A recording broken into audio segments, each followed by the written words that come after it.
Сиыр бағу ауыл шаруашылығында маңызды сала және табысты кәсіп бола алады. Бірақ оны тиімді ұйымдастыру үшін бірқатар маңызды факторларды ескеру қажет. Сұрағыңыз бойынша әр аспектіні жеке-жеке қарастырайық. Сиыр бағу жолдары. Сиыр бағудың негізгі екі әдісі бар. Пастбищный выпас. Бұл әдіс табиғи жайылымдарды пайдалану арқылы жүзеге асады. Сиырлар еркін жүріп, шөппен қоректенеді. Бұл әдіс қолайлы климаттық жағдайларда тиімді. Қорада күтіп бағу. Сиырлар арнайы қораларда ұсталады, ал жем, шөп пен суды адам дайындап береді. Бұл әдіс қыс мезгілінде және табиғи жайылым жетіспейтін жерлерде қолданылады. Сиырлар ауыратын аурулар.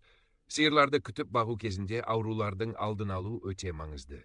Көбінесе кездесетін аурулар, инфекциялық аурулар, бруцеллез, туберкулез, лептоспироз, ас қорыту жүйесінің аурулары, асқазан ішек бұзылыстары, дұрыс азықтандырмаудан болады. Тимпания, жұқпалы емес аурулар, сиырлардың маститі желін қабынуы, буын аурулары. Аурулардың алдын алу үшін вакцинация, тазалықты сақтау, азықтың сапасын бақылау және мал дәрігерінің тұрақты тексерісін ұйымдастыру қажет. Сиыр бағу тиімді ме? Сиыр бағу дұрыс ұйымдастырылған жағдайда тиімді кәсіп. Табыс көбінесе сүт өнімдерінен, сүт, қаймақ, ірімшік, май сату арқылы. Ет бағытынан сиыр мен жас төлдерді сату. Қосалқы өнімдерден терісі, мүйізі және көңі. Тиімділікті арттыру үшін жем шөптің өзіндік құнын төмендету.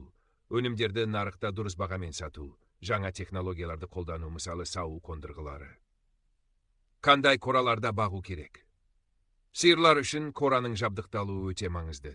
Міндетті талаптар, кеңістік, әр сиырға 6-8 шаршы метр кеңістік қажет. Таза ауа, қораның желдетілуі жақсы болуы керек. Температура, қыста қорада жылу 5-10 градус деңгейінде сақталуы керек. Гигиена, ластықты азайтып, аурулардың алдын алу үшін тұрақты тазалық. Жарық, табиғи және жасанды жарық жеткілікті болуы қажет. Қорытынды.